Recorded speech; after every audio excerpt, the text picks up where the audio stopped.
Folks in Whetstone Hollow are still whispering about the day the mountain ghost came back.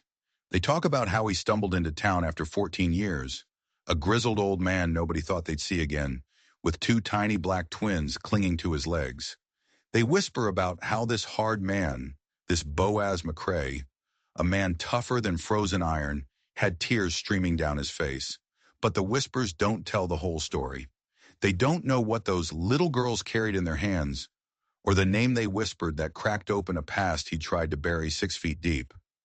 They don't know about the secret sewn into an old Bible, a secret that could get them all killed. He was a ghost, you see, a man who went up into the Rockies and vanished, haunted by a fire and a promise. Then came two little strangers, soaked to the bone, asking for a kind of help that could cost a man everything he had left. Now the railroad's closing in, its iron teeth chewing up the land. A slick city man with a pocket full of bribes is drawing lines on maps that don't belong to him. And the man who ran from his past is suddenly walking right back into the fire. Not with a rifle blazing, but with something far more dangerous. A second chance. Dust is rising in Montana. Secrets are waking up. And the past is about to pull on its boots and kick down the door to the present. Who were these little girls? And why did their arrival make the hardest man in the West fall to his knees and weep like a child? Every story has a beginning, but this one starts with an ending. The ending of a man's long, lonely life. Thunder cracked across the Montana sky, shaking the very bones of the mountains. Boaz McCrae grunted, his axe biting deep into another pine log, his hands gnarled and scarred by 67 years of hard frontier living, gripped the worn handle like it was an old friend. Spring snow still clung to the high ridges, a stubborn white blanket, but the air felt thick, heavy with the promise of a storm. Dark clouds boiled over the Rockies, swallowing the sun and casting long, hungry shadows across his small log cabin. The old scout paused, leaning on his axe. He wiped a sleeve across his sweaty brow, the chill in the air doing little to cool him. His joints ached, something fierce these days, a sure sign of rain. But the woodpile wouldn't stack itself. It was a solitary man's work, and he was a solitary man. The clean, sharp rhythm of splitting wood was one of his only comforts. It was a noise loud enough to quiet the memories that whispered to him in the silence, the ones that came at night. The first fat drops of rain began to fall, splattering against the packed earth. Another rumble of thunder shook the ground beneath his worn boots. Boaz grunted again and began gathering the split logs, intent on getting them under the cover of his lean-to before the real downpour started. He had his arms full, the rough bark scratching his forearms when he heard it. It was a sound so faint, so out of place, he thought the wind was playing tricks on him. A soft, persistent knocking. Coming from his cabin door, he froze. Out here, in the high country, visitors were rarer than a warm day in January. His nearest neighbor was a day's ride away, and no one from town ever dared venture this high up the mountain. Not to see him, anyway. Boaz set down his armload of wood, his movements slow and deliberate. One hand drifted down, instinct taking over, and rested on the cold steel of the revolver at his hip. The knocking came again. It was a timid sound, but there was a desperation in it that pricked at his skin. He moved to the door, his boots silent on the wooden porch. He pulled the heavy plank door open, his eyes narrowed, ready for anything. Or so he thought. He wasn't ready for this. His heart didn't just stop. It felt like it shattered into 1,000 pieces. Two little girls stood huddled on his threshold, their dark skin glistening with rain. They couldn't have been more than 6 years old, identical as two fawns, their eyes wide and dark in their small faces. Their simple cotton dresses were soaked through and caked with mud at the hems. Their feet were bare. One clutched a raggedy doll with a missing eye. The other held a worn leather Bible to her chest like it was a shield.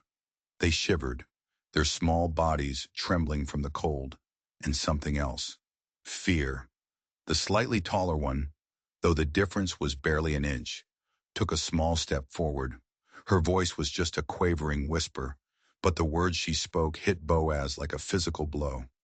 "Mama said," the little girl trembled, "find the man with the crow tattoo." The world tilted.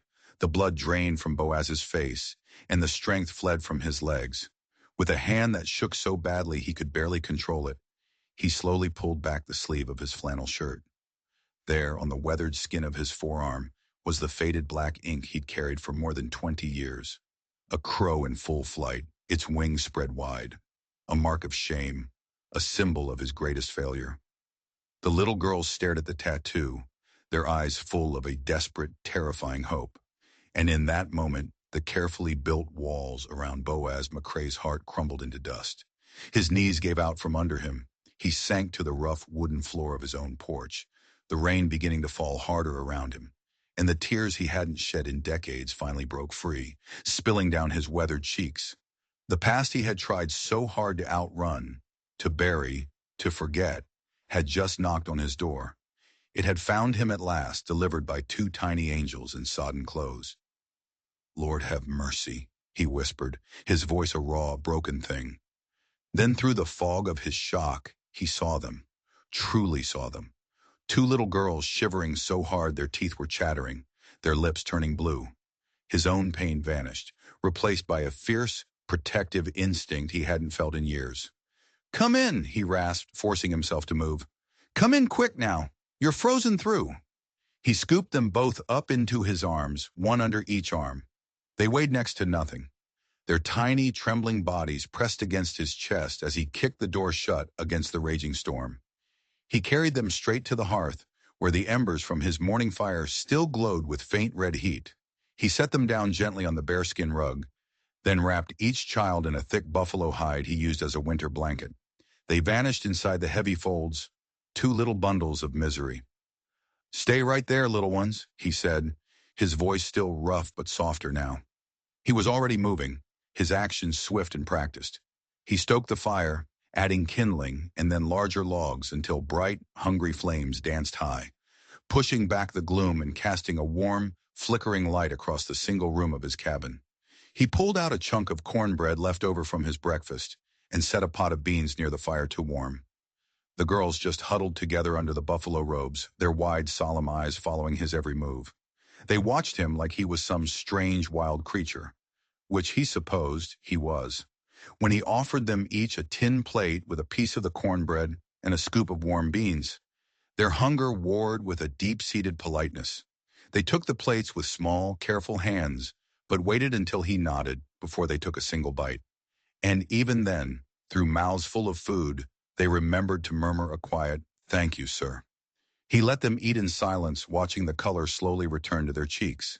The sight of them, so small and vulnerable by his fire, stirred something deep inside him, something he thought had died long ago. "Might I know your names?" he asked softly, once they'd taken the sharp edge off their hunger. The bolder twin, the one who had spoken at the door, swallowed her mouthful. Her voice was barely a whisper. "I'm Addie Ellis." She nudged her sister, who seemed to shrink even further into her buffalo hide. "Ada Ellis," came the even quieter response. Ada clutched her one-eyed doll tighter, as if the toy could give her courage. The surname, Ellis, hit Boaz like a second punch to the gut. He'd known. From the moment they mentioned the tattoo, a cold dread had settled in his stomach. He'd known. But hearing it spoken aloud, hearing her name in theirs, made it terrifyingly real. He had to force the next question out. "And your mama?" Her name was Ruth. Both girls nodded, and the light that the warm food had brought to their faces seemed to dim. Their small shoulders slumped. Addie, ever the spokesperson, straightened up again, as if taking on a burden far too heavy for her years. "Mama got sick," she said, her voice catching. "Real sick. 3 nights ago." She took a shaky breath but pressed on. "She told us to wait till she stopped breathing. Then we was supposed to find you. She said, 'Look for the cabin with the split pine out front.' She said the man with the crow tattoo would help us." The wind howled outside, a mournful cry that echoed the turmoil in Boaz's own soul. Ruth Ellis. He hadn't heard that name spoken aloud in over 2 decades, but it had echoed in his conscience every single day. Ruth, who had seen a glimmer of good in him when all he saw in himself was darkness. Ruth, who had offered him a forgiveness he knew, deep down, he had never deserved. And now she was gone. And she had sent her children, her precious daughters to him. Of all the men in the world, she had sent them to him. A massive boom of thunder shook the cabin, and both girls jumped, their eyes wide with fear. Ada started to cry, silent tears tracking clean paths down her dusty cheeks. Without thinking, without even realizing he was doing it, Boaz reached out. His calloused, rough thumb gently wiped a tear from her soft cheek. "You're safe now," he said, his voice thick with an emotion he couldn't name. "Your mama. She was right to send you here." The words felt strange and wrong in his mouth. How could she be right? How could sending her children to a broken man like him be the right thing to do? But as he looked at their trusting, terrified faces, he knew the words were true. Whatever his past sins, whatever his unworthiness, Ruth had trusted him. She had trusted him with their lives, and he would die before he failed that trust. The storm raged on, but inside the cabin, a fragile peace began to settle. Boaz kept the fire well fed, pushing back the cold and the dark. He watched as exhaustion finally won its battle against the twins' fear and grief. Their small heads began to nod, their eyelids fluttering shut even as they fought to stay awake. He cleared a space for them near the hearth, using his own bedding and a pile of extra quilts to fashion a soft, warm nest. As he gently tucked them in, he noticed Addie's grip on the old Bible had loosened in her sleep. He could see something tucked into its binding, papers carefully sewn into the leather. The sight stirred a faint memory. Ruth had always been clever, always finding ways to protect important things. But that was a mystery for another time. For now, all that mattered was that these two little girls were safe and warm. Boaz settled into his worn chair by the fire, his rifle across his lap, prepared to keep watch through the night. His mind was a whirlwind of memories and questions, a storm inside that rivaled the ones still raging outside. But one thing was painfully, terrifyingly clear. His life of solitude, the lonely penance he had set for himself, had ended the moment those two small fists had knocked on his door. Ruth's final act had been to send him her most precious treasures, and in doing so, she had given him the one thing he thought he had lost forever, a chance at redemption. But as he stared into the flames, a cold thought slithered into his mind. What if redemption wasn't what Ruth had in mind? What if this wasn't a gift, but a test, or worse? What if it was a punishment?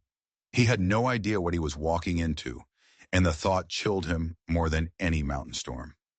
Gray dawn crept through the single window of the cabin, finding Boaz still sitting vigil in his chair. He hadn't slept. Sometime during the night, Addie and Ada had migrated from their makeshift bed, curling up like a pair of kittens at his feet. His old bones screamed in protest from sitting upright all night, but the sight of them sleeping so peacefully, so trustingly, kept him from moving. The fire had burned low, leaving a bed of glowing, winking embers. He rose with the careful quiet of a man used to living with silence, his joints cracking like pistol shots in the still air. He added kindling and small logs to the fire, coaxing the flames back to life. He filled his iron pot with fresh water from the rain barrel and set it to boil, then measured out a handful of oats from his dwindling supply. He even added a precious spoonful of honey from a clay jar, a rare treat he usually saved for the dead of winter. It would make the plain fare more appealing to the little ones. As the porridge bubbled and steamed, a soft rustling sound drew his attention. Ada sat up first, rubbing the sleep from her eyes with two tiny fists. Her movement woke Addie, who immediately reached for her sister's hand, a gesture so automatic it spoke volumes about how they had learned to face the world, together. "Morning, little ones," Boaz said, keeping his voice low and gentle, so as not to startle them. "Breakfast is nearly ready." They watched him with those wide, solemn eyes as he ladled the steaming porridge into two tin bowls. When he drizzled the golden honey over each portion, their faces lit up with a genuine, unburdened delight that felt like a ray of sunshine in the dark cabin. "Thank you, sir," they murmured in unison, accepting the bowls with careful hands. Boaz settled back into his chair, nursing a cup of black coffee that was more chicory than bean. He watched them eat, his mind wrestling with 1,000 questions that had kept him awake all night. Finally, he had to ask, "Can you tell me," and he started, "how you found your way here? All the way from your home?" Addie, ever the spokesperson, swallowed her mouthful of porridge before answering. We walked from Dusty Bend, following the river, just like Mama showed us. Boaz's heart skipped a beat. Dusty Bend. He knew the place, or at least knew of it. A small hardscrabble settlement of Cherokee freedmen, established after the war. It was a good 2 days' journey south of his cabin, through rough, unforgiving country. For two 6-year-old girls to make that journey alone, it was a miracle they'd survived. Your mama. She showed you the way? He asked, his voice strained. Ada nodded, her spoon clinking against her bowl. She took us walking lots of times up the river path, said we should know the way. In case, her small voice faltered. In case anything happened to her, Addie finished, her small hand reaching out to squeeze her sister's. Mama said, look for the split pine tree at the top of the ridge and the man with the crow picture on his arm. She said you'd help us. The tin coffee cup trembled in Boaz's weathered hands. Ruth. Ruth Ellis had been alive all these years, living just 2 days away. For 20 years he had lived with the crushing weight of believing she had perished in the chaos that followed the fire. For 20 years he had carried her memory like a ghost, a constant reminder of his failure. And all that time, she had been right there, just over the ridge. The knowledge hit him like a physical blow, knocking the wind from his lungs. The smoke, the screams, the heat of the flames on his face. The memory of that night came rushing back, as vivid as if it were yesterday. He had been a Union scout, part of a unit tasked with clearing disputed territories. A pretty name for a dirty job. He'd pulled her from a burning tent, her face smudged with soot, her eyes wild with terror. He'd gotten her to safety, but in the confusion, the smoke, the running, he'd lost track of her. He had assumed the worst. Your mama, he said, the words catching in his throat. She was a brave woman, the bravest I ever knew. I knew her a long time ago. Both girls perked up at this, their breakfast momentarily forgotten. She said you helped her, Ada offered shyly, when there was a bad fire. Boaz could only nod, a lump the size of a fist lodged in his throat. These innocent children couldn't possibly know the whole truth of that night. They couldn't know that the bad fire wasn't an accident. They couldn't know that his own hands, the same hands now making them breakfast, had helped to light those flames. Ruth's forgiveness, a grace he'd never felt worthy of, now seemed even more profound. She had known the monster he was, and she had trusted him anyway. The question wasn't just why she trusted him. The real question, the one that made his blood run cold, was what did she know? What secrets had she carried with her for 20 years? He spent the rest of the morning in a haze of small, necessary tasks. He heated more water and helped the girls wash the grime of their journey from their skin. He found 2 of his old soft flannel shirts, and with a few quick stitches, using a needle and thread from his mending kit, fashioned them into makeshift dresses that swallowed their tiny frames. He fed his chickens, tended the fire, and answered their quiet, curious questions about his solitary life. As evening began to approach again, he made up their bed near the hearth, adding extra quilts he'd found stored in an old trunk. Once their breathing had settled into the deep, even rhythm of sleep, Boaz moved to the far corner of the cabin. There sat an old carved wooden trunk, a relic from a life he'd left behind long ago. His hands shook as he lifted the heavy lid. Inside, beneath carefully folded clothes and memories he rarely disturbed, lay 2 items: a tarnished silver locket on a delicate chain and a letter. The envelope was yellowed with age, but it was still sealed with wax. The letter had arrived 10 years ago, delivered by a traveling preacher who'd gotten lost in the mountains. He'd recognized Ruth's careful, elegant handwriting on the envelope immediately, but he couldn't bring himself to open it. He was too deep in his guilt, too lost in his self-imposed exile. What right did he have to read words from a woman whose life, whose community he had helped to destroy? So he tucked it away, unread, with the locket she had pressed into his hand that terrible night, whispering for him to keep it safe until they met again. Now, with the gentle sound of her daughter's breathing by his fire, Boaz finally broke the seal. The old paper crackled as he unfolded it. And Ruth's words, written a decade ago, reached across time to shatter his world all over again. Dear Boaz, I pray this letter finds you well.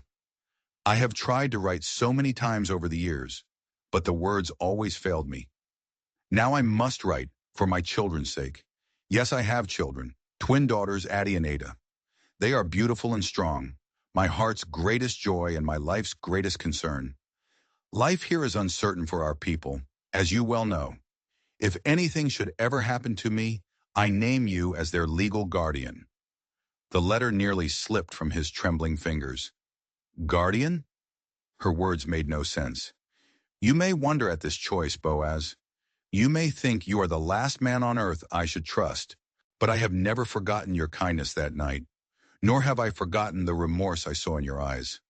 Others saw only the uniform you wore. I saw the man inside it. You helped me when your own men would have left me to burn. That crow on your arm, it once marked you as one of them. But to me it marked you as the one who broke away, the one who saw our humanity when it cost you everything. I have shown the girls the way to find you. They know the path to your cabin.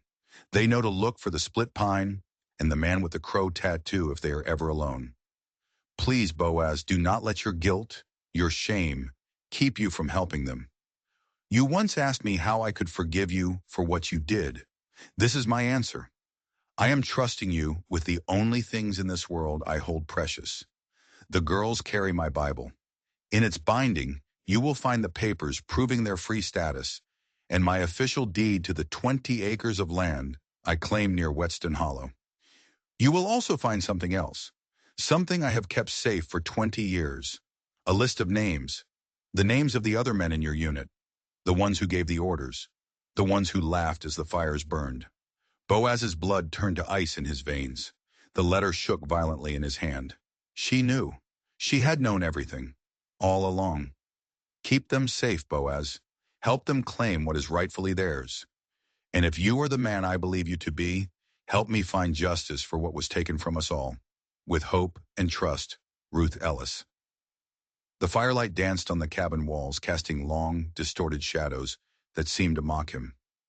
He stared at the sleeping forms of Addie and Ada, their small chests rising and falling in the innocent rhythm of sleep.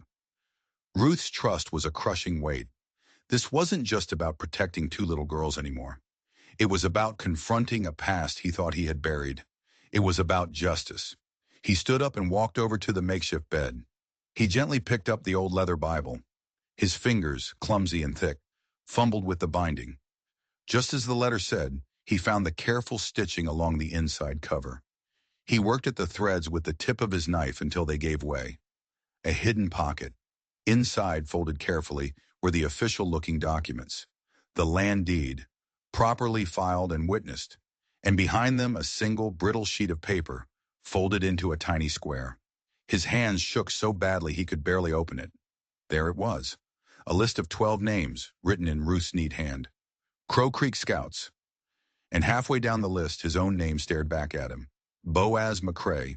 And at the very top, underlined twice, was a name that made his stomach clench with a venomous, long-dormant hatred. Merritt Hall. A young, ambitious lieutenant back then. A man known for his cruelty. A man who, Boaz had heard years later, had left the army and gone to work for the railroads. Suddenly, it all clicked into place. The railroad wanting Ruth's land wasn't a coincidence. Hall was still out there, and he was coming to finish what he started 20 years ago. Ruth hadn't just sent him her daughters. She had sent him a declaration of war. He looked from the list of names to the sleeping girls. His life of hiding was over. He had a promise to keep. The first pale light of dawn had not yet touched the sky when Boaz began to move with a grim purpose. He pulled his old travel gear from the trunk, checking the worn leather straps and patching a small hole in his saddlebag. His mule, Jenny, would need to be loaded carefully for the journey down the mountain. This place, this lonely cabin that had been his sanctuary and his prison for 14 years, was no longer safe. It was no place to raise two young girls, not with a man like Merritt Hall sniffing around. The girls stirred as he worked, their eyes growing wide at the sight of him packing food and blankets. "Are we leaving?" Ada's voice was a small, frightened quaver. Her hand instinctively found her sister's. "Yes, little one." Boaz answered, his voice gentler than he felt. This mountain's too lonely for young'uns. We need to find you a proper home, a town with a school and other children to play with. He didn't tell them the real reason. He didn't tell them they were running. He helped them dress warmly, layering their thin dresses with his smallest wool shirts and an old coat he cut down to size with his hunting knife. He fashioned crude mittens for them from a spare rabbit fur, wrapping their tiny hands against the lingering spring chill. He wrapped their feet in soft strips of leather before pulling their mud-caked boots back on. The sun was just beginning to crest the ridge when Boaz led his horse, Storm, and Jenny the mule out of the lean-to. He had taken an old pelt crate and converted it into a makeshift basket, lining it thick with furs and blankets to keep the girls warm. After securing it carefully to Jenny's broad, sturdy back, he lifted the girls in, one at a time, tucking the blankets snugly around them. "It ain't a fancy carriage," he said, checking the straps one last time, "but it'll keep you safe and warm on the trail." The descent from the ridge was slow and treacherous. Boaz led the animals with careful, deliberate steps, his eyes constantly scanning the path ahead. He knew these mountains like the back of his own hand. Every game trail, every hidden spring, every dangerous patch of loose rock. For 14 years, this knowledge had kept him alive. Now he prayed it would be enough to keep them safe. The girls were quiet in their basket, their dark eyes taking in the vast, wild world around them. He saw them point at a soaring hawk and whisper to each other when a ray of sunlight broke through the clouds to illuminate a waterfall in the distance. By midday, they reached a creek, its surface still skimmed with a thin layer of ice in the shaded spots. Boaz decided it was time to rest and eat. He helped the girls from their basket, watching as they stretched their legs with wobbly steps. "Let's get a fire going," he said, his voice carrying a cheerfulness he didn't feel. "Reckon you both could use something hot in your bellies?" While the girls stayed close to the fire, Boaz checked a line of snares he kept near the creek. Fortune smiled on them. A plump rabbit was caught in one of the traps. He cleaned it quickly and efficiently, well away from the girls' sight, then returned to prepare a proper stew with the dried vegetables he carried in his saddlebags. As the stew bubbled over the small, crackling fire and the day warmed, something remarkable happened. Addie pointed at a chipmunk that was scampering across a nearby log, and Ada giggled. It was a bright, clear sound, like tiny bells, and it seemed to startle even her. Soon they were both laughing, whispering, and sharing some private joke only sisters can understand. The sound wrapped around Boaz's bruised heart like a warm blanket. He stirred the stew, pretending not to notice as their play grew bolder, chasing each other in small, happy circles near the fire.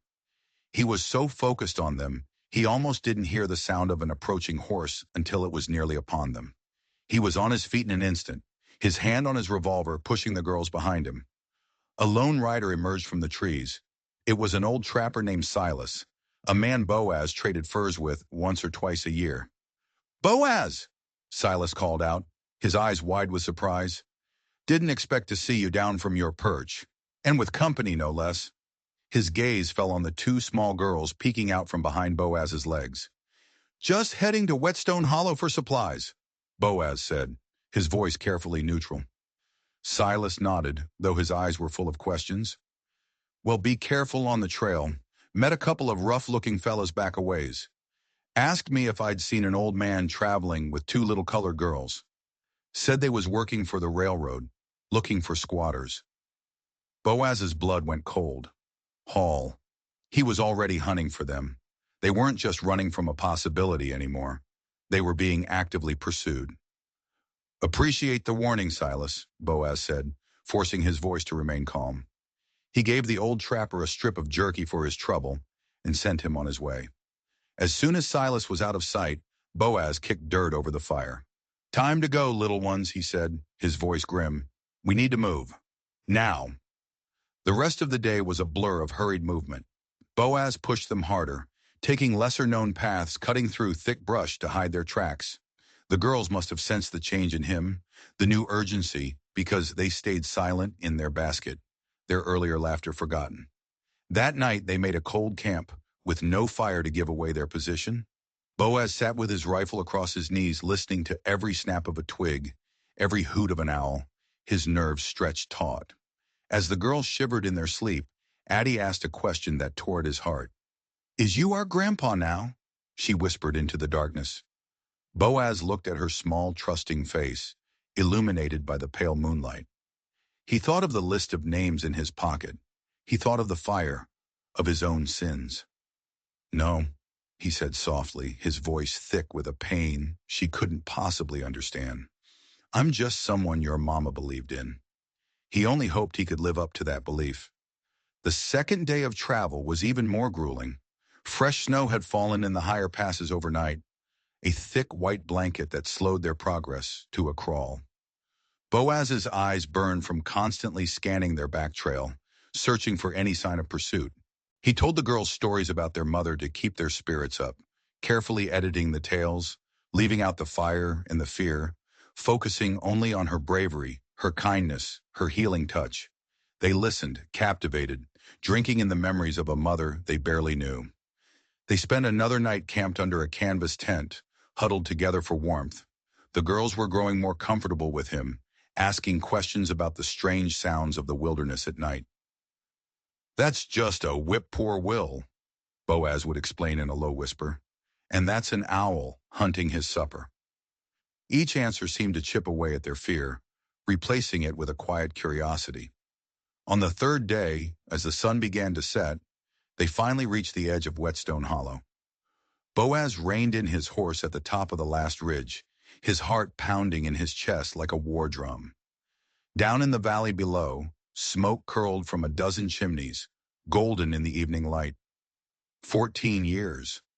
14 years since he had last walked those dusty streets. 14 years since he had chosen the solitude of his mountain over the judging eyes and painful memories that lived in that town. The girls sat up in their basket, their eyes wide with wonder at the sight of so many houses, a real street, and the distant figure of a wagon rolling along. "Is that where we're going?" Ada asked, her voice filled with awe. Boaz nodded, his throat too tight to speak. He had run from this place, from the man he had been here. He had built a fortress of loneliness around himself. But that fortress had been breached. For these two little girls, for Ruth's daughters, he would break his exile. He would face the whispers, the sideways glances, the ghosts of his past. The time for hiding was over. "Yes," he said, his voice finally finding its strength. "That's where we're going." He clicked his tongue, urging Storm forward, down the winding path that would lead them back into the world and into a future he could never have imagined. He knew Hall's men would be in that town. He wasn't just walking into a community. He was walking into the enemy's camp. The afternoon sun cast long, accusing shadows across Whetstone Hollow's main street as Boaz guided Storm and the mule Jenny down the dusty road. It was as if the whole town held its breath.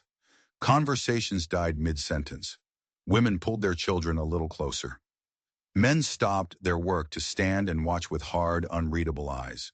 The whispers started almost immediately, following them like a swarm of angry bees. "That's Boaz McCrae.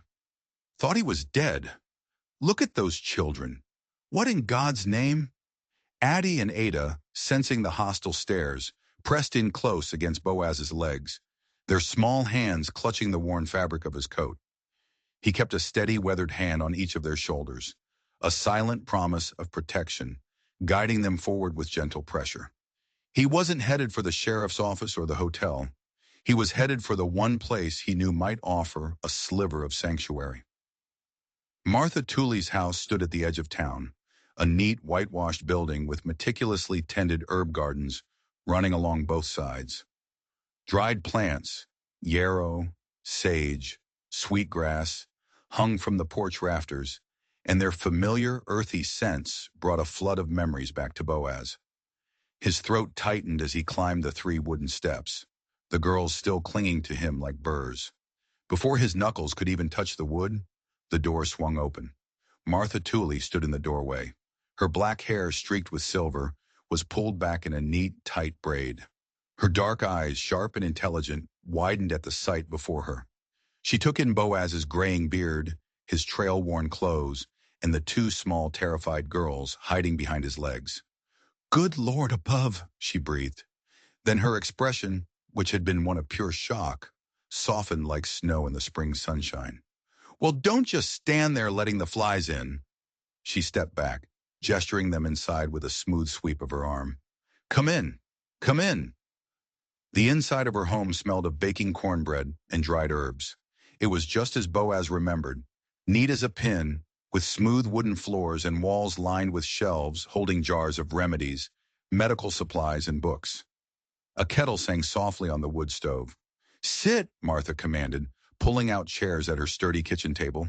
You all look half-starved and rode hard. She moved with a quick, no-nonsense efficiency, setting out plates of still-warm cornbread, a bowl of beans, and a jar of fresh apple preserves. The girls watched her every movement, their eyes growing wide at the sight of real china plates and the bounty of food. It's all right, Boaz murmured to them. Miss Martha's a friend, an old friend. He helped them into the tall chairs, their feet dangling well above the floor. Martha poured cups of sweet milk for the girls and 2 mugs of strong black coffee for herself and Boaz. As the children ate, their initial fear giving way to ravenous hunger, Boaz told her the story. He told her about the knock on his door in the middle of the storm, about their mother's last words, about their harrowing journey down the mountain. His voice grew rough and thick when he spoke Ruth's name. Ruth Ellis, Martha said softly, shaking her head. A deep sadness filled her eyes. I remember her well. Strong hands, a gentle touch. She helped me deliver half the babies in this region, Black and Cherokee both. A fine woman.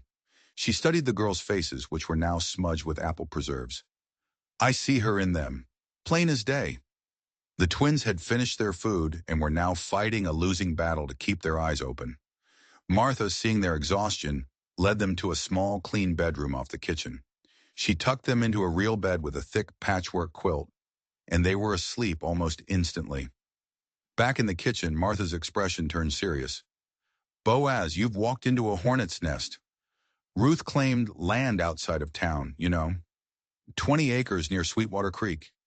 She had all the proper papers, filed through the Freedmen's Bureau and the Cherokee Nation both. But the railroad wants that land. A man named Merritt Hall has been buying up claims, or forcing people out when they won't sell. Boaz's knuckles turned white where he gripped his coffee mug. Merritt Hall, the name from the list. So he was here.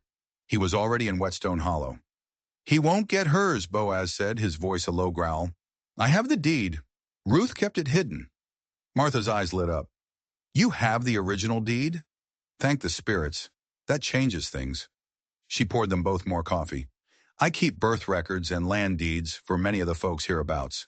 A sort of unofficial town record keeper. Give me a day or two to look through my files.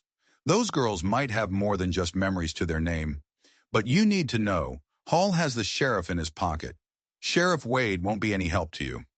Just as the sun was setting, casting a blood-red glow across the sky, another knock came at the door. Boaz's hand instinctively went to his gun, but Martha waved him off. She opened the door to reveal Reverend Josiah Bell.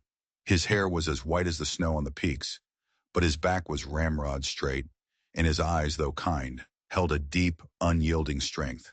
He removed his black hat as he stepped inside. Martha, I heard whispers that Boaz McCrae had come back to town with 2 children. His eyes found Boaz across the room, and something old and painful passed between them, a chasm of 20 years filled with unspoken accusations and shared tragedy. They're sleeping now, Martha said softly, but you can look in on them if you like. The Reverend moved to the bedroom door with the careful steps of an old man. He stood there for a long moment, one hand pressed against the doorframe, just looking at the 2 sleeping girls. They have Ruth's eyes, he murmured, his voice trembling slightly. After Martha bid them good night and retired to her own room, Boaz and Josiah sat across from each other at the kitchen table. The single lamp between them cast long, dancing shadows on the walls. For a long time, neither man spoke. The ticking of the clock on the wall was the only sound. 14 years, Josiah finally said, his deep voice barely above a whisper. 14 years since you rode out of this town without a word. 14 years since that night at the camp. Boaz's broad shoulders sagged under a weight that wasn't physical. Not a day goes by that I don't think about it. You were a Union scout, Josiah said, the old anger and pain still raw in his words. You were sworn to protect those families, my friends. They trusted you. I was wrong, Boaz said simply. There were no other words, no excuses. Following orders or not, I was wrong. We betrayed that trust. He finally looked up, meeting the Reverend's gaze across the flickering lamplight. I've carried that shame every single day since. Josiah's large, scarred hands clasped together on the table. I lost good people in that fire, people I'd helped lead all the way from Georgia on the underground line, only to see them. He stopped, his voice choked with emotion. He drew a deep, ragged breath. I know, Boaz said softly. I know. The silence stretched on again, thick with ghosts. Finally, Josiah spoke again, his voice softer. Ruth forgave you. She must have, to trust you with her girls. He shook his head slowly, a look of weary wonder on his face. Maybe it's time I did too. Just then, a small whimper came from the bedroom. Both men turned toward the sound. Ada stood in the doorway, her one-eyed doll clutched tight against her chest, her face streaked with tears from a bad dream. Bad dream? Boaz asked gently.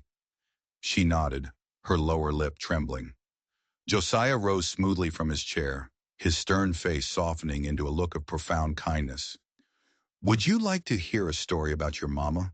He asked, his voice warm and kind. About how she used to sing so sweet it would make the birds stop and listen? Ada nodded again, a little more eagerly this time. Well then, Josiah said, taking her small hand in his, let me tell you about that voice of hers.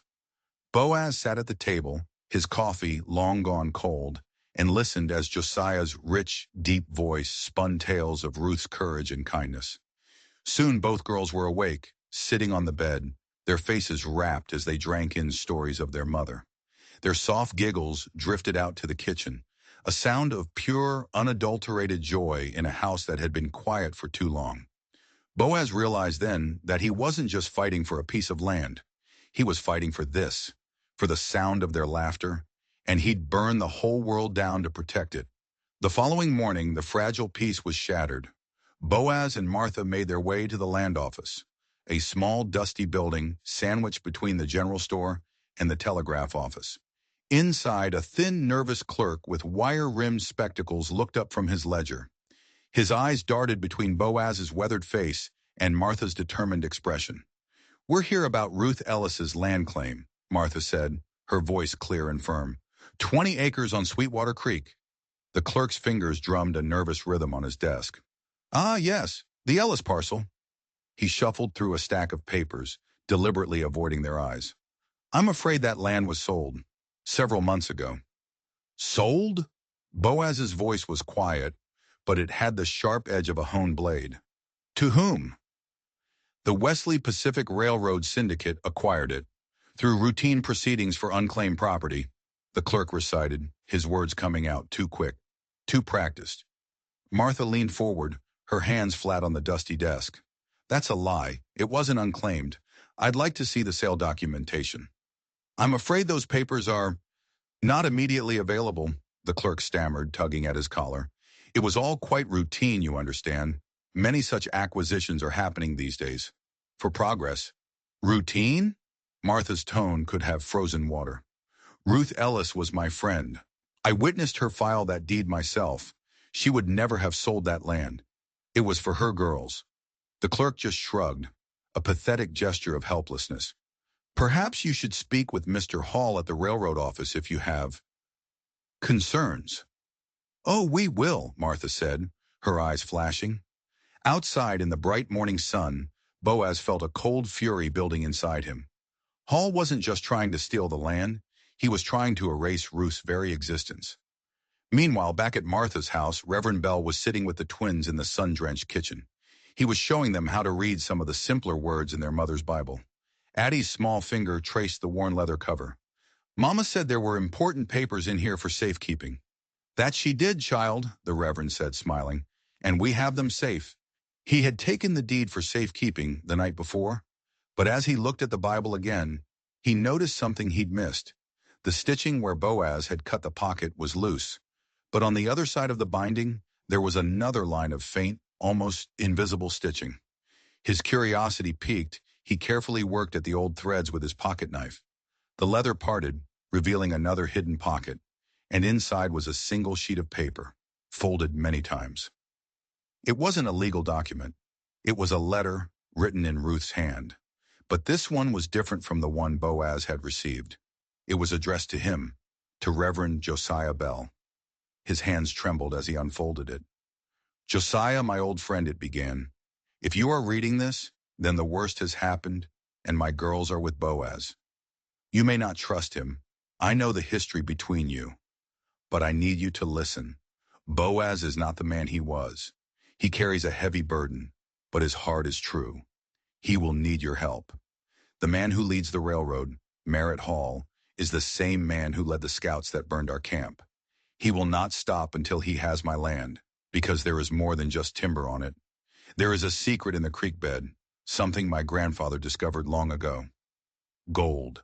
Not enough to start a rush, but enough to make a man like Hall kill for it." The Reverend's breath hitched. Gold. It was never just about the land. "Protect my girls, Josiah, and protect Boaz. Hall knows who he is. He will try to use Boaz's past to destroy him. Don't let him.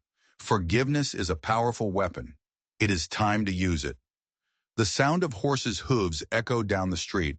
From the window, Reverend Bell saw 5 riders dismount in front of the sheriff's office. At their head was a man in an expensive suit, his hat tilted at a confident angle. Merritt Hall. The Reverend watched as money discreetly changed hands between Hall and Sheriff Wade. The law in Whetstone Hollow was officially for sale. Just then, Martha and Boaz returned, their faces grim.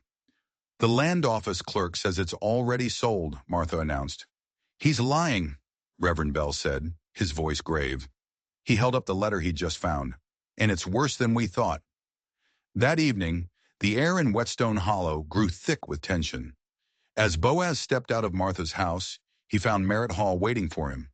The railroad man stood there in his fine city suit, a gold watch chain gleaming across his vest. 2 of his hired thugs lounged nearby, their hands casually resting near their gun belts. "Mr. McCrae," Hall said, his voice smooth as poisoned honey, "a moment of your time." He held out an envelope fat with cash. "I believe we can help each other. There's $500 here. A charitable donation, you might say. More than fair compensation for taking on 2 orphans." Boaz's face hardened into a mask of stone. "The girls aren't for sale." "Come now," Hall said, his smile never reaching his cold, dead eyes. "We both know those children need more than a mountain hermit can provide. Think of their future, proper schooling, fine dresses, the kind of life their mother would have wanted for them." "Their mother wanted them to have their land," Boaz said, his voice quiet but deadly. "Their heritage." Hall's smile vanished. "That land was legally acquired by the Wesley Pacific Railroad. We have plans. Progress. Progress that can't be delayed by sentimental attachments." "Seems to me," Boaz said, taking a step closer, "if everything was so legal, you wouldn't be standing here offering me a bribe." The railroad man's eyes narrowed. He lowered his voice. "Consider this friendly advice, Mr. McCrae. The frontier can be a dangerous place. Accidents happen. It would be a terrible shame if anything were to befall those precious girls while they are in your care." It wasn't a veiled threat. It was a promise. Boaz's hands clenched into fists at his sides, but he held himself in check. An open fight here would solve nothing. "You have until tomorrow to reconsider my generous offer," Hall said, adjusting his tie. "After that, well, things might get complicated." As Hall and his men rode off, Boaz knew they were out of time. That night, Reverend Bell called a town meeting in the church. The pews were packed. Farmers, shopkeepers, and ranchers, their faces etched with worry. Boaz stood at the pulpit, a place he never thought he'd be. He told them his story. Not all of it, but enough. He told them about the fire, about his shame, and about Ruth's impossible trust. "I failed her people once," he said, his voice raw with emotion. "I will not fail her daughters." A murmur ran through the congregation. Some faces were sympathetic. Others were cold and suspicious. The railroad promised jobs, money, progress. Then a tall, powerfully built black man stood up in the back. "Sergeant Clive Matz," he announced, his voice booming through the church. "Retired United States Cavalry, 10th Regiment. These children are the daughters of a freedman. That makes them our concern. I'll stand watch over them tonight." Others followed: old Timothy Wheeler, who'd lost a leg in the war, Sarah Cooper from the Mercantile. One by one, a small but determined group of townspeople pledged their support. But as they spoke, Boaz saw Sheriff Wade slip out the back door, his face a mask of indifference. He was making his choice. He was siding with Hall. That night, as Sergeant Matz took up his post outside Martha's house, the town felt divided, holding its breath. Inside, Reverend Bell tucked the girls into bed. "God's watching over you," he said softly. "And Boaz too?" Addie asked sleepily. "Yes, child," the Reverend said. "Boaz too." The night was quiet, too quiet. Just after midnight, the shattering of glass ripped through the silence. Boaz and the Reverend were at the girls' room in a heartbeat. The window gaped open, the curtains billowing in the night wind. The bed was empty. The covers were thrown back. And on one of the pillows, pinning a single sheet of paper, was a heavy iron railroad spike. Martha's hands shook as she read the crudely written words aloud. "This is railroad land now." Outside, Sergeant Matz was already on his feet, his face a mask of cold fury. "Tracks in the dirt," he called, pointing his rifle toward the darkness. 4, maybe 5 riders. Headed east. Boaz burst out of the house, his own rifle in hand, his face a terrible thing to see. His eyes met the Reverend's across the yard. No words were needed. "They won't hurt the girl," Martha said, her voice firm, trying to convince herself as much as them. "They're too valuable as leverage. They'll use them to make you give up the deed." "Then we're going after them," Boaz growled. "Wait," a voice called from the darkness. A figure stumbled out from behind the general store. It was the land office clerk, his face pale with fear. I can't do this. I can't let them hurt those children." He was shaking like a leaf. "Hall's taking them to Serpent Canyon. It's an old railroad surveyor camp. He thinks no one will find them there." The clerk's confession was a small victory, but it was too little. Too late. The girls were gone. And Boaz knew, with a certainty that chilled him to the bone, that Hall wasn't just planning to hold them for leverage. He was going to that canyon to dig for gold. And he wouldn't leave any witnesses behind. The race wasn't just for the land anymore. It was for their lives. Fear and rage warred in Boaz's chest, a sickening cocktail that made it hard to breathe. The sight of the girls' empty bed, their small shoes still lined up so neatly beside it, was a fresh wound in his soul. "Hold steady," Martha called from her porch, her voice a rock in the chaos. Inside, she placed her hands on Reverend Bell's shoulders. "Josiah, we need your strength. We need your prayers, but we also need your wisdom. Get to the telegraph office. Send a wire to the U.S. Marshal in Missoula. Tell them everything." The Reverend, his face grim, nodded. "I'm on my way." Outside, Sergeant Matz had already gathered a half-dozen men, grim-faced volunteers ready to ride. They were good men, ranchers and retired soldiers who weren't on the railroad's payroll. "I've got 6 men ready," Matz reported to Boaz. "We can be on their trail in minutes." "Much obliged, Sergeant," Boaz said, swinging into his saddle. "But I need to track alone first. Too many horses will muddy the trail. They're on a 5-hour lead. I need to move fast and quiet to close that gap." Martha emerged from her house, pressing a heavy leather medical bag into his hands. "Take this, in case the girls are hurt. There are bandages, witch hazel, and my Cherokee remedies. They work better than any doctor's medicine." The bag felt heavy with more than just supplies. It carried the weight of her trust. "Follow the eastern trail towards Serpent Canyon," Boaz instructed Matz. "But give me until dawn. If I'm not back by then, come in force. But be careful. Hall's a cornered rat, and he's dangerous." With a final nod, Boaz spurred Storm into the darkness, a lone rider against the vast, unforgiving night. He rode hard, letting the horse have its head, his own senses on high alert. He was a scout again, a hunter. But this time, he wasn't hunting for the army. He was hunting for his family. He'd learned tracking from a Comanche scout during the war, a man who could read the land like a book. Boaz knew how to spot a bent blade of grass, a displaced pebble, the subtle stories written in dust and dew. Hall's men had been in a hurry and their trail was sloppy. They were confident. They didn't think anyone would be coming for them. Hours later, as the moon climbed high in the sky, he found the first sign, a tiny leather mitten caught on a thorny sagebrush branch. He dismounted, his heart clenching as he recognized it. Addie's, the bolder twin. She'd dropped it on purpose. A breadcrumb, a sign of defiance. Ruth had raised them to be smart, to be fighters. A surge of pride, fierce and hot, cut through his fear. The trail led into rougher country, the foothills rising toward the dark maw of Serpent Canyon. Boaz knew the place. It was a maze of red rock walls and narrow passages, a perfect place to hide, or a perfect place to set a trap. He left Storm hidden in a grove of aspens and continued on foot, moving like a ghost through the shadows. The canyon opened up before him. Using his field glasses, he scanned the camp below. A single fire burned. 3 men stood guard, rifles at the ready. 2 more were asleep in their bedrolls. And there, huddled together in a makeshift lean-to, were Addie and Ada. They were tied, but they were sitting upright, wrapped in a single blanket. They appeared unharmed.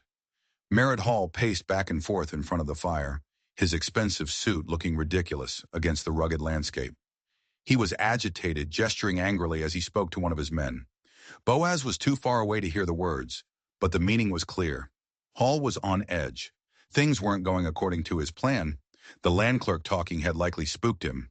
Boaz watched for hours, his body motionless, his mind racing. He noted the guard changes, counted the weapons, memorized the layout of the camp. He had to get them out. But a frontal assault would be suicide. 5 armed men. And he couldn't risk a stray bullet hitting the girls. He needed a plan. He needed to be smarter than them. He began his careful retreat as the moon started to dip toward the horizon. The girls were safe for now. Hall needed them alive to force Boaz to hand over the deed. But that wouldn't last forever. As Boaz rode back towards Whetstone Hollow, his mind was a whirlwind of tactics and possibilities. But one thought kept rising above the rest. The list of names. The other men from the Crow Creek Scouts. Were any of them in that camp with Hall? Was he facing more than just hired guns? Was he riding back into the heart of his own past? Just as he reached the edge of town, another rider emerged from the shadows. It was Reverend Bell. "I couldn't just wait," the preacher said. "The telegraph wire has been cut. Hall has isolated us." Boaz's blood ran cold. They were completely on their own. "He's got them in Serpent Canyon," Boaz said. 5 men, all armed. "Then we're going in," the Reverend said, his voice hard as iron. "Clive Matz has the men gathered at the church. They're waiting for you." Boaz looked at the old preacher. The animosity that had stood between them for 20 years had been burned away by the crisis, leaving something new in its place, a partnership, a shared purpose. "Martha found something," the Reverend continued. "Her brother, the clerk. He gave her a copy of the fake deed Hall is using, but he also gave her something else, a ledger. He stole it from Hall's office. It details every bribe, every threat, every illegal land grab the Wesley Pacific has made in this territory. It names names. The sheriff is in there. So are a couple of members of the town council. The whole conspiracy is in this book." Boaz stared at the Reverend, a slow, grim plan beginning to form in his mind. They didn't just have to rescue the girls. They had to expose Hall, to bring the whole rotten structure down around him. They gathered in the church. The small group of allies huddled around the communion table, which was now covered with a rough map Boaz had drawn in charcoal. He detailed everything he'd seen, guard positions, weapons, the girls' location. "We go in before dawn," Boaz concluded, "when men are tired and the guards are drowsy. I've got 8 men, Matt said, all good shots, all men I trust." "No," Boaz said. "No shooting, not unless they shoot first. We're not going in like an army. We're going in like ghosts." He looked around the table, at the faces of the preacher, the soldier, the ranchers. "We're going to use Hall's own greed against him." He then revealed the last secret, Ruth's letter about the gold. Hall isn't there to wait for a deed. He's there to dig. He's probably got his men searching the creek bed right now. That's our distraction. The plan was audacious. It was dangerous. But it was all they had. While Matz and his men created a diversion at the far end of the canyon, a fake gold strike, complete with salted pans and loud shouts of discovery, Boaz would slip into the camp and get the girls. Reverend Bell would be with him.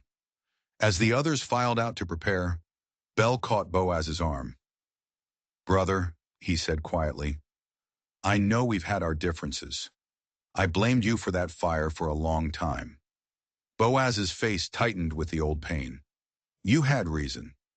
"Perhaps," the Reverend said, "but I see now what Ruth saw in you, a man trying to make things right. God goes with you tomorrow, Boaz, and so do I." Under the rising moon, the small band of rebels prepared for their desperate mission. And somewhere in the darkness of Serpent Canyon, two little girls huddled together, praying for the man with the crow tattoo to come and save them. They didn't know that he wasn't just coming to save them. He was coming to save himself. The eastern sky had barely begun to fade from black to deep purple when the plan was set in motion. Sergeant Matz and his men rode out, circling wide to the north, their horses' hooves muffled by strips of cloth.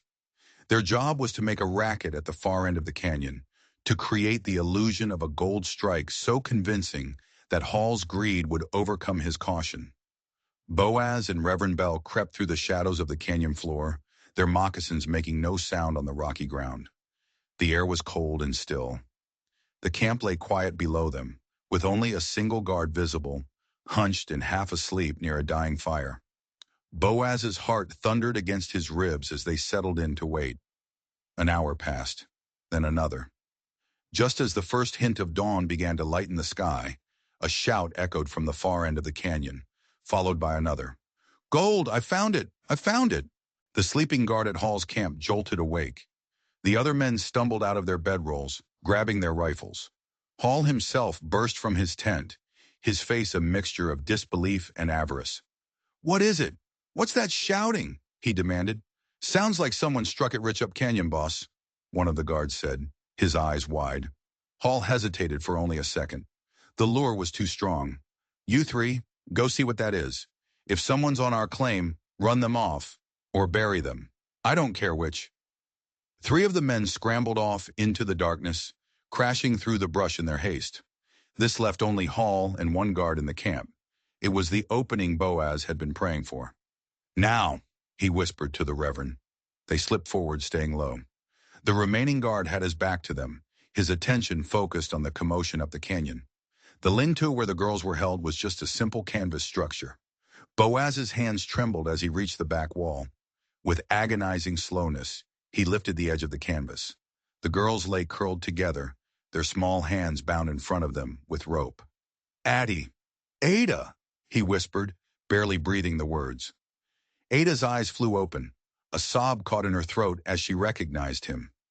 Addie stirred beside her, then pressed her face into her sister's shoulder to muffle her own cry of relief. "Shh," Boaz soothed, pulling out his knife and quickly slicing through their bonds. "We're going home." The metallic click of a rifle hammer being pulled back froze him in place. "Don't move, McCrae." Boaz turned his head slowly. It was Hall's last guard. But something was wrong.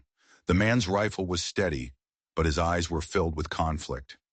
"Mister," Boaz said quietly, keeping his body between the man and the girls, "these are just children."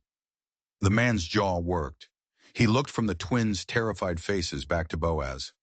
I didn't sign up for this," he muttered, the rifle barrel lowering just an inch. "Taking land's one thing, but stealing kids—" He shook his head, a look of disgust on his face. "Get them out of here, quick."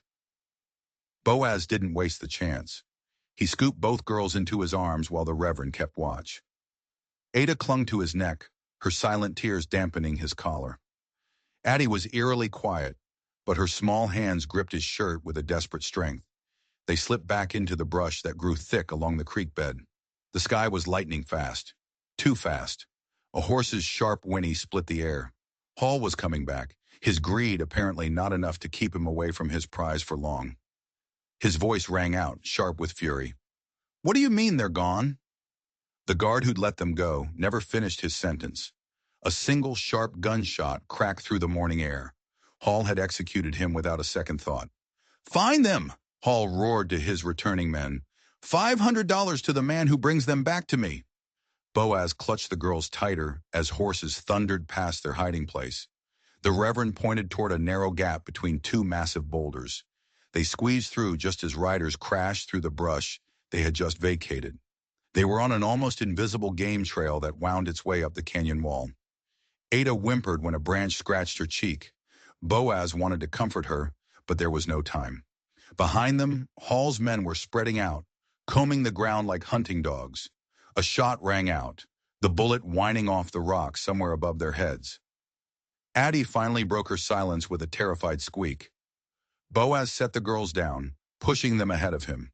Run to the Reverend, he ordered softly. Don't look back. The girls scrambled forward as Boaz turned to face their pursuers.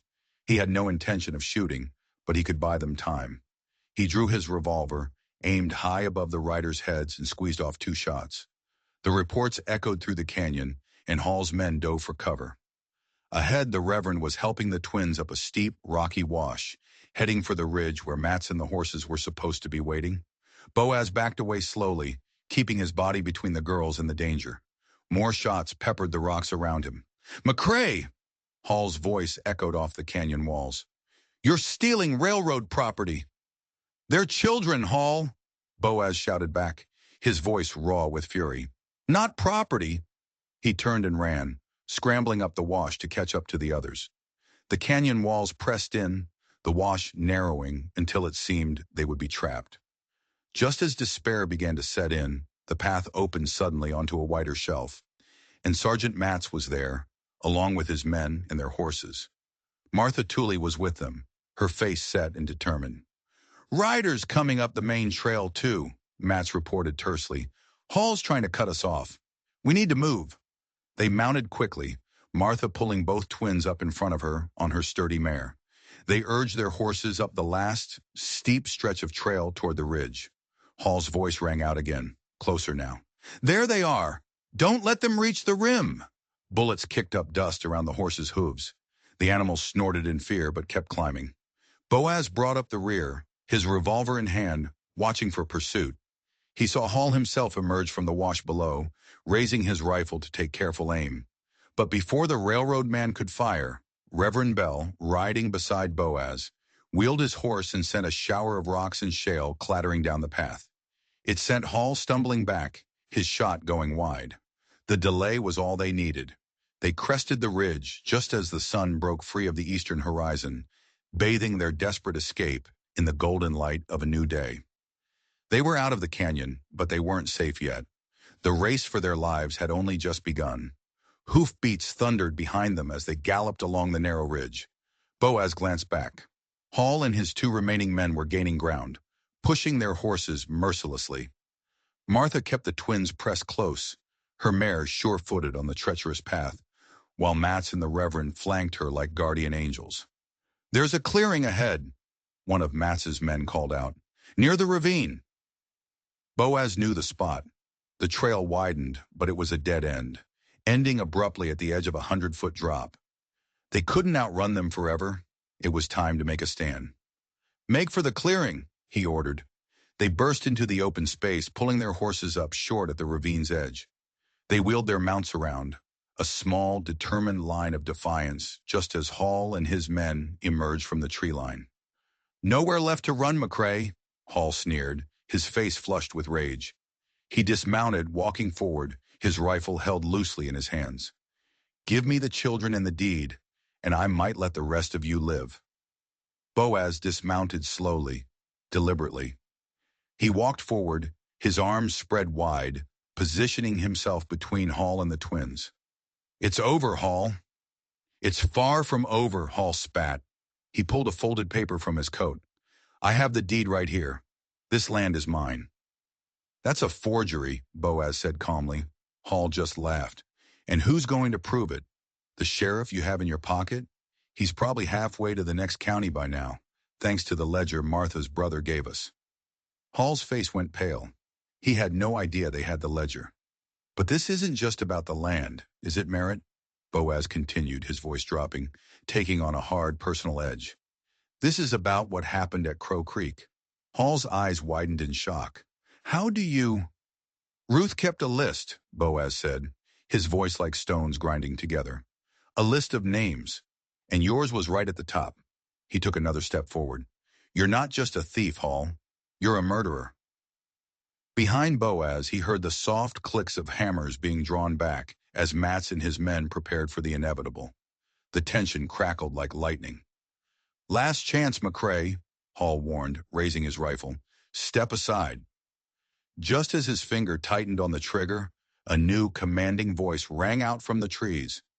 United States Marshal! Everybody drop your weapons! All heads turned as two riders emerged. A gleaming silver badge was pinned to the first man's chest. They had rifles leveled, their expressions grim. We received a telegram about kidnapped children and land fraud, the marshal announced, his stern gaze sweeping the scene. Looks like we arrived just in time. Hall's face, which had been flushed with rage, drained of all color.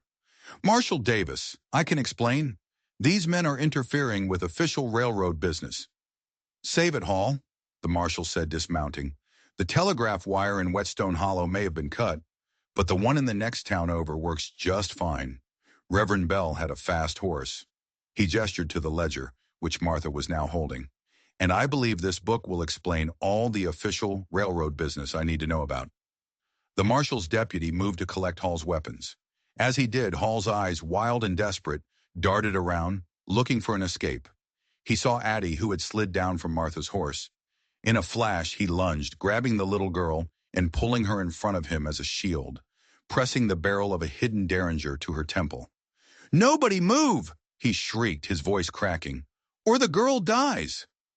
Addie let out a terrified cry. Boaz's world narrowed to that single horrifying image. But just as Hall started to back away, dragging Addie with him, the little girl did something no one expected.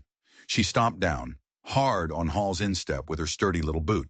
Hall howled in pain, his grip loosening for a fraction of a second. It was all Boaz needed. He launched himself forward, not like a man, but like an animal, a grizzly bear protecting its cub. He slammed into Hall, knocking him away from Addie. The two men went down in a tangle of limbs, rolling on the ground just feet from the edge of the ravine. They struggled, Hall's city clothes ripping, Boaz's raw strength pitted against Hall's desperation. Hall managed to get his derringer up, aiming for Boaz's chest. But before he could fire, a small dark shape flew through the air. The Reverend's heavy, leather-bound Bible hit Hall squarely in the wrist. The gun flew from his grasp, skittering across the rock and over the edge of the ravine. Boaz delivered a single brutal punch to Hall's jaw. The man went limp. It was over. As the deputy clamped handcuffs on Hall's wrists, Marshal Davis turned to Boaz. I assume you have proof of the children's claim? Reverend Bell stepped forward, retrieving his Bible. He handed it to the marshal, open to the hidden pocket where Ruth's original deed was still safely tucked away. Right here, Marshal. Properly filed and witnessed. The marshal reviewed the document and nodded. This appears genuine. He looked from the deed to Boaz, then to the two little girls who were now safely wrapped in Martha's arms. Merritt Hall, he declared, you're under arrest for fraud, kidnapping, conspiracy, and the murder of a federal scout 20 years ago at Crow Creek. That list Ruth Ellis kept? It just became official evidence.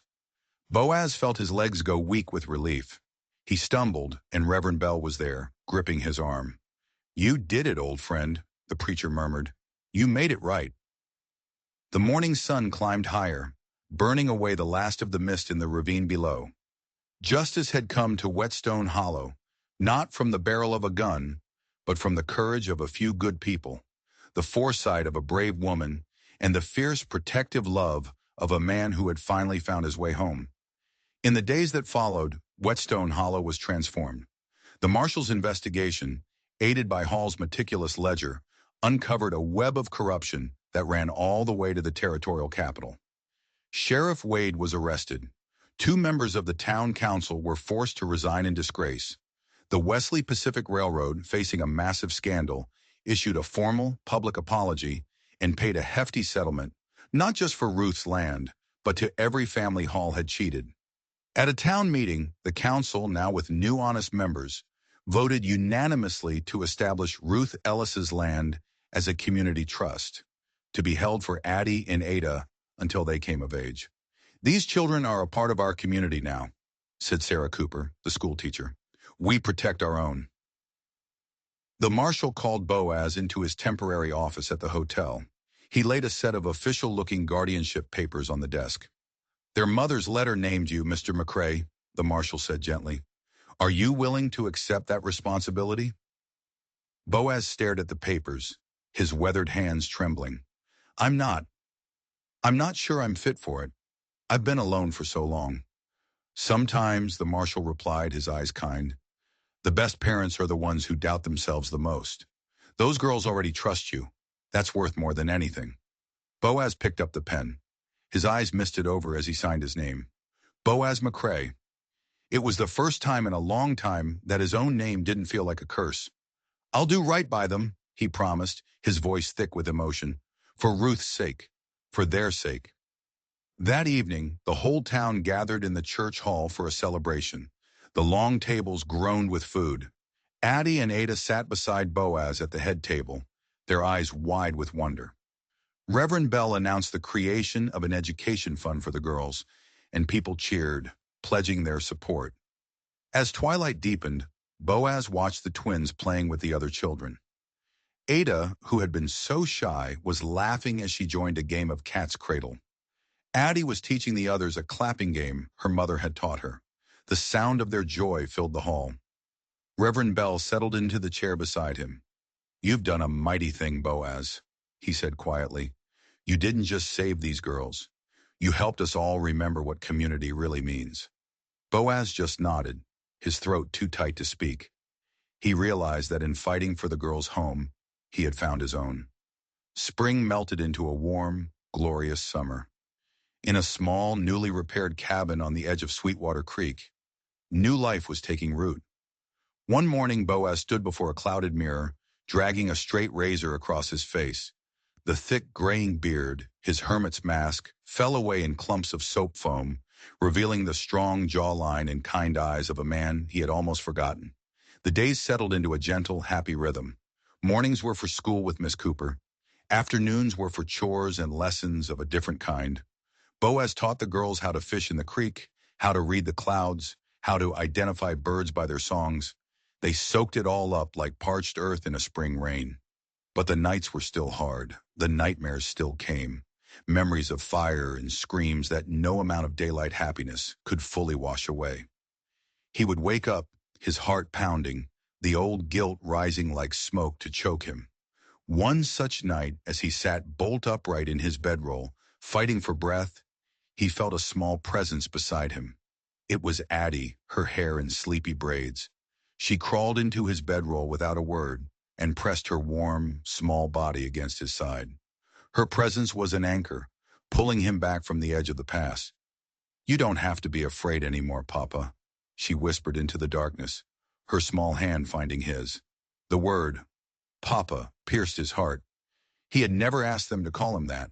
But in that moment, as Addie's steady breathing slowed into sleep beside him, he felt something shift and settle deep in his soul.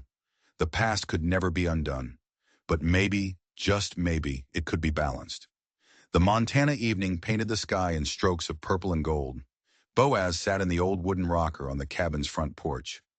Addie and Ada nestled against him, one on each knee, wrapped in a patchwork quilt.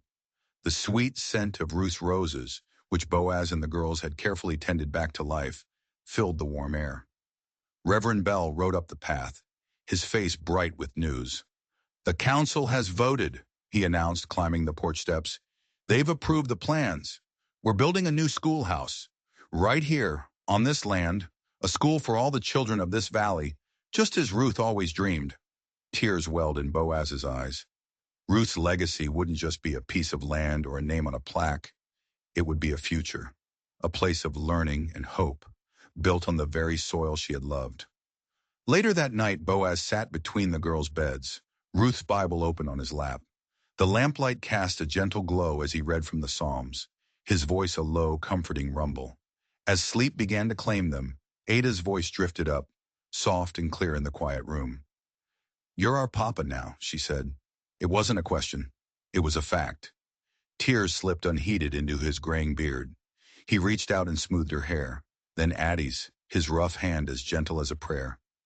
"No, sweet pea," he whispered, his voice thick with an emotion so powerful it threatened to break him. "I'm just the man God sent, to keep you safe till you find your way home." But as he looked at their peaceful, sleeping faces, Boaz knew the truth that had been growing in his heart since that first stormy night. They had already found their way home, and so had he. Thank you for being part of this story.